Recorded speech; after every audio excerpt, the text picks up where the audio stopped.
I think that among the questions you really need to ask is what are retirees good for? And do you want to recruit them, or would it be nice if they'd go away? They bring money into the community. I mean, in some ways the Adirondacks gets a lot of what in other contexts would be called remittances. It gets money from people who earn their money someplace else and spend it, retire and spend it in the Adirondacks. It gets remittances from people who commute outside the park to do work. And those people build an economy. They also, the Old Forge would dry up and blow away without, at least its civic institutions would, without retirees who do all sorts of things, from running the community van to to the thrift shop, to pretty much all of the civic institutions depend on retirees. So I have a little self-interest in this, but I think retirees are pretty good for a community, both economically and culturally. And communities who think of their life not just as in dollar signs, but in terms of quality of life, I think need to value and figure out how to hold on to retirees. In fact, get more of them. Similarly, I think you should think that way about telecommuters. And when you start saying, how do people, can we attract people who can work any place? Then you begin to ask questions about what kind of infrastructure do we need to allow those people to come and work in our place. I've met a number of people. I've seen no numbers on any of these categories for the Adirondacks. And I think those are the kinds of questions, if you want to begin to get a picture of your local economy and what you need to do and who you need to attract and who's going and who's coming, you need to ask questions of that sort. Population change. The Adirondacks in 1980, in 2000, was pretty comparable to all of these other areas with respect to its median age. The Adirondacks have aged and lost population in many areas, and that is true of all of the comparison areas as well. In fact, it tends to be the Adirondacks is tending to, interestingly, the Adirondacks in some cases is aging more rapidly if you look at the median age, but it's not losing population as rapidly. And that's an interesting fact that I don't think I fully understand. I think part of it is that if you're a farmer in Montana and you want to retire, you sell the farm and you get out, go someplace warm. If you're somebody who's lived in the Adirondacks, you stay as long as you can, even after you've retired. So I think there's less push out, or less out migration of older people. I'm not sure that's true, but again, I think retirees are a population you need to think about. And this is simply because of so much the comment about the Adirondacks being a demographic sinkhole and being on the track to being the oldest region in the United States as far as population, aging and population loss is concerned. Well, is that a region? This is what happened to the upper Midwest it's not population of 1900 to 2000. I think it's 1980 to 2000. So pardon my typo. I think that's actually somebody else's typo because I think I just copied it. But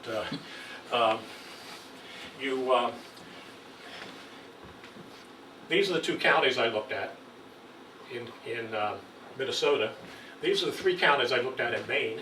I did not pick them out. I found this chart many months after I picked them out. These are the two of the three counties in New York, but the Adirondacks is not there. Neither is the Catskills. I'm not sure what that little dot is, but I think that's not the Catskills. These are the places which have been undergoing demographic collapse. Rural Midwestern areas. The reason is mostly technological. It's the ability of one person to farm 10,000 acres. I actually have a friend of the father of my daughter's closest friend farms 10,000 acres in Montana, mostly by himself, and doesn't live anywhere near it. There's a trailer on the property. He hires somebody to plant it. He hires somebody to. You don't need a community to do that. He lives in Butte. Sells used cars. All right, how do you back up? Previous page. Previous page. Probably, all right. Don't push it twice for good measure. This is population in Essex County. That column to the right was supposed to be blue. I don't know why it is, but isn't. But what you ought to see is that over a similar time, a reasonable time span, the Essex County, and that you would find this in Hamilton and Old Forge as well, with some variation. The population for a 20-year period has been fairly stable.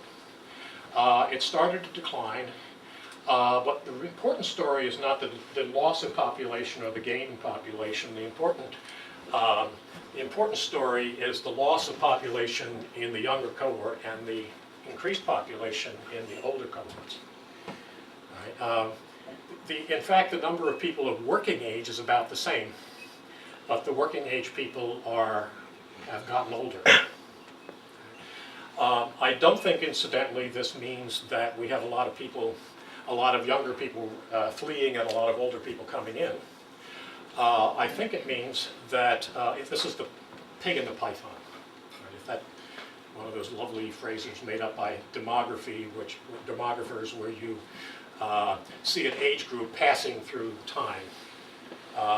Baby boomers are the pig in our Social Security python right now that's causing us all this anxiety about the fundability of Social Security, and particularly Medicare.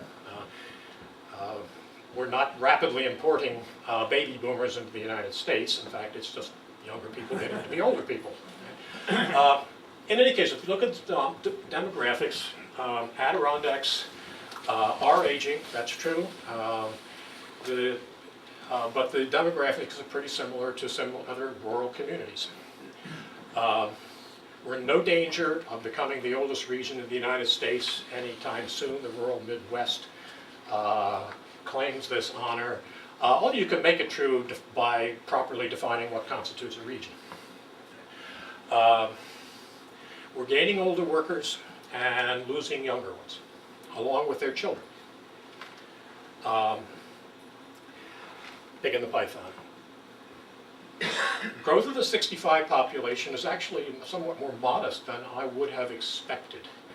And it will be interesting to see in the next decade if some of those people who are in the 45 to 65 and move on stay.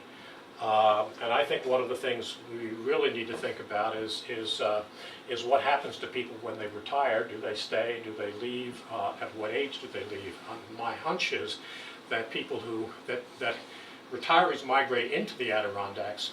People who work there all the time stay, but they start to leave when they turn 75 or 80 because it's tough to get around, because healthcare is remote, and so there's a kind of force out of older people, and that's my hunch. I couldn't prove that, but I think that's an important fact to consider for the long-term viability of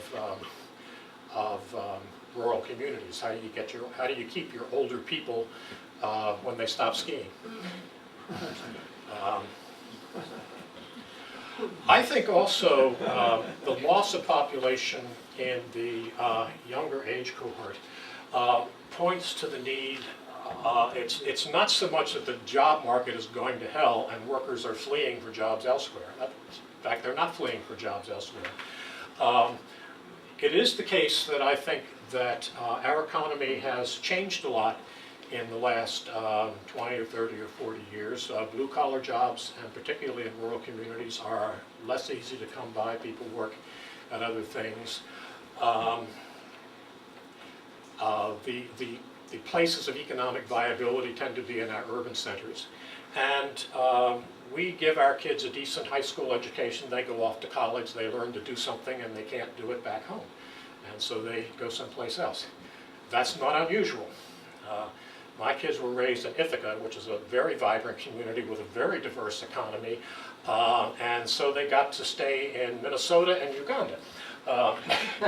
So kids do leave once they get their education. But a question we need to really ask is, how do we attract and/or get cause to return college-educated kids? I mean, we want our kids to go off to college, right? I mean, if you want your kids to stay, the best way to make sure that they stay is to make sure they don't graduate from high school and can't find anything to do anyplace else. You could also do a lot to reverse the population trend by making sure that you don't teach them anything about sex education. And incidentally, if you want to look at some of those Midwestern counties, there are some counties which are dramatically different in their demography. They're much poorer and they're much younger. Any guesses to what they're like? Indian reservations. Terrible economies, high birth rates. You could have that if you had a really crappy educational system. Not how I would suggest one goes. So, all right, we want to educate our kids. We want them to go to college. We'd also like them to come back. And that means we have to ask questions about what kind of education we need to provide while they're here and what kinds of opportunities do we need to work to develop to attract younger college-educated workers. All right, we're not a basket case. There's no evidence whatsoever that the public ownership of land harms the economy. In fact, all these, if these numbers prove anything, it suggests that it's an asset because we are in fact doing better, if not great, than demographically similar communities. Population loss is probably not a function of bad economy. It's more likely a function of mismatch between the education we give our kids and the economy we have for them to return to. We don't have the kinds of economies that tend to attract college graduates. And the endless debate in the Adirondacks over land acquisition and regulation is a distraction from asking all of the right questions. So I think if there's a really important message you want to hear from me is don't have our fight. How do you have a sustainable tourist economy that protects the resources of that economy? Parkland, wilderness, nature. How many second homes can you have before you don't have the park that these people want to come and live there? How can you transition to a tourist economy that's less dependent? This is a aside, but global warming and rising gas prices is going to put a dent, I think, in motorized recreation in the Adirondacks and probably here. I have a couple of friends who said they haven't taken their motorboats out of storage since gas went above $2.50.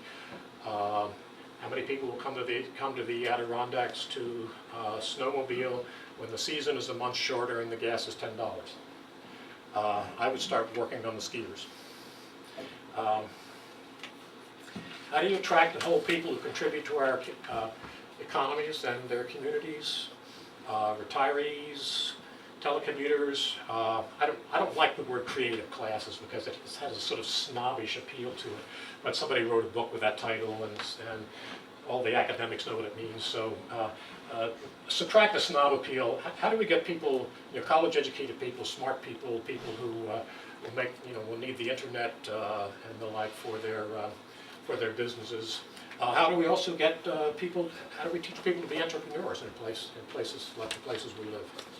I think public schools should certainly have courses in entrepreneurship for kids. What's the infrastructure we need? How about our schools? I think actually I wish policymakers in the Adirondacks really do need to pay more attention to schools because we really are educating our kids to leave, and by the definition of good education, the better our education becomes, the more we will be doing that, not less. And so we need to think about how to prepare our kids to live here as well as in New York.